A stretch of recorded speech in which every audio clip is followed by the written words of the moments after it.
Welcome to coffee with Chowdary.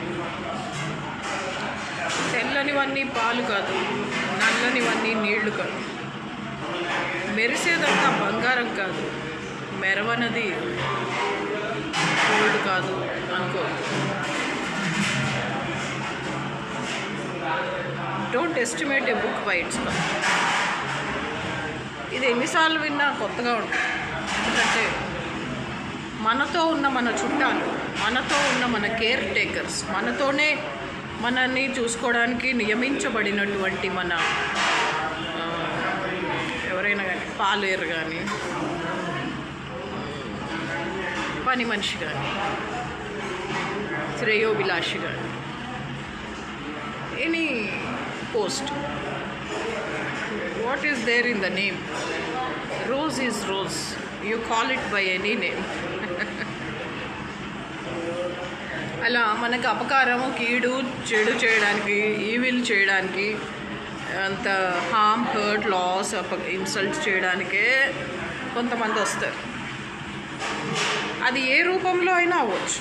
చుట్టాలు, బంధువులు రూపంలో అవ్వచ్చు, ఇంకేదన్నా caretaker and or well wisher రూపంలో కూడా రావచ్చు. బట్ వెల్ విషర్స్ కూడా అలా అన్యాయం, ద్రోహం, దగా, బ్యాక్ స్టాబింగ్, వెన్నుపోటు పొడుస్తారని మనం అనుకోము. But it's happening nowadays.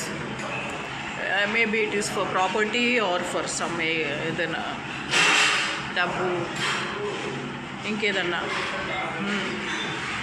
ఏం మరి వాళ్ళు దేనికి వస్తున్నారో తెలియదు, బట్ వస్తున్నారు. ఈ విషయాలు మీరు గమనిస్తూ ఉండాలి. నిదురించని దేవుడు యెహోవా అంటారు. అలా మనం కూడా కొంచెం యెహోవా కాదు, అప్రమత్తంగా, జాగ్రత్తగా, మెలకువతో ఉండాలి. ఒక ఆటో డ్రైవర్ని బాగా, ఒక ఆవిడ, పిల్లలు అమెరికాలో ఉంటారు, పిల్లలందరూ అమెరికాలో ఉంటారు, ఆమె ఒకటే పెద్ద బంగ్లాలో, విల్లాలో ఉంటుంది. కారు పాడైపోతే ఆటో డ్రైవర్తో ఈ కారు డ్రైవరు కుమ్ముక్కయ్యాడు.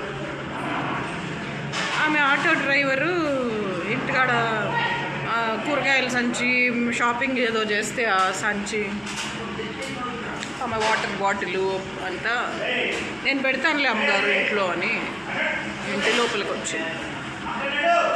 ఆమె బీరువాలో ఉన్న డబ్బు, బంగారం తీసుకొని, ఇదంతా కారు డ్రైవర్ దర్శకత్వంతో జరిగింది. వాడు కొత్తగా అప్పుడే వచ్చినోడికి అంత ధైర్యం ఎలా ఉంటుంది? మనోళ్ళే, మనవాళ్లే, మన చుట్టూ ఉన్న వాళ్ళే, మన నేబర్సే ఇదంతా చేయిస్తారు. లక్షలు అండ్ బంగారం, కొన్ని వాల్యుబుల్స్ పోయి ఆమెని మంచం మీదే టైం ఉంటే, వీలుంటే రేపు చేసి, కుదిరితే కప్పు కాఫీ, లేకపోతే కబుర్లు అని ఏదో వాడి కంఫర్టబుల్గా రేపు చేసి చంపేశాడో, మరి ఊరికే పొడి చేసి చంపేశాడు. చచ్చిపోయి. చూడండి, అందరినీ నమ్మొద్దు. Don't believe everybody. అందరూ మనవాళ్ళు అని మనం అనుకుంటాం, కానీ అందరూ మనవాళ్ళు కాదు. అందరూ మనవాళ్ళు అయితే ప్రపంచం ఇలా ఎందుకు ఉంటుంది?